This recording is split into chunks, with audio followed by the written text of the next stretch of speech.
Quant à Moïse, il a été fidèle dans toute sa maison, comme un serviteur appelé à rendre témoignage de ce qui devait être annoncé plus tard.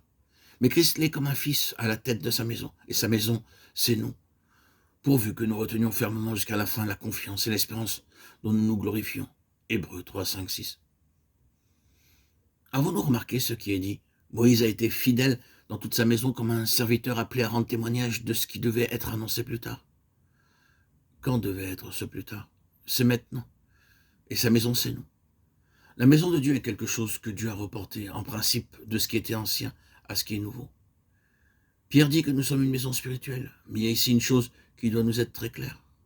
Lorsque nous employons ce terme de maison, nous pensons habituellement à un lieu dans lequel vivent des personnes. Mais telle n'est pas la signification de ce mot ici.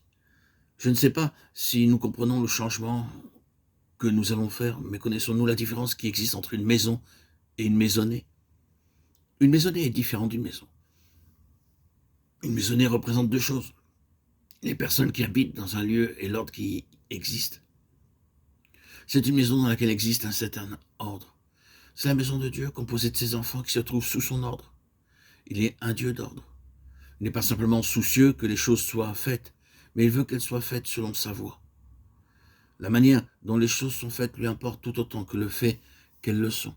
La maison de Dieu est une maison dirigée par Dieu, selon l'ordre de Dieu. Chacun de ses occupants doit être soumis à l'Esprit de Dieu et se trouve sous le gouvernement de Jésus-Christ. Nous pouvons nous arrêter très longtemps sur la maison de Dieu. Cependant, si nous considérons de quelle manière Dieu avait ordonné la vie d'Israël dans l'ancienne dispensation, nous comprendrons combien il est strict à l'égard de ce qui était fait et de la manière dont tout devait être fait. La maison spirituelle et céleste de Dieu fut établie au jour de la Pentecôte et ce fut dès lors son nouvel ordre. En ces premiers jours de la vie de l'Église, deux choses arrivèrent. Dieu demandait que son ordre nouveau fût observé. Les apôtres eux-mêmes n'étaient pas parvenus tout à fait à reconnaître ce nouvel ordre. Ils étaient encore attachés à quelque chose de l'ordre ancien. Et lorsque le Seigneur se dirigea vers les gentils, les non-juifs, alors qu'il s'agit de Corneille, le gentil, Pierre dit « Non, Seigneur, ce n'est pas selon l'ordre ancien, je n'ai pas été enseigné de cette manière. L'ancien système me défend de faire cela. Non, Seigneur. Mais le Seigneur est le Seigneur de sa propre maison. Et il montre très clairement à Pierre qu'il a introduit un nouvel ordre. C'était un nouvel Israël. La croix avait accompli un grand changement. Ce que Dieu a purifié ne le regarde pas comme impur. Acte 10-15. La croix a mis de côté toute impureté et nous avançons sur une base nouvelle.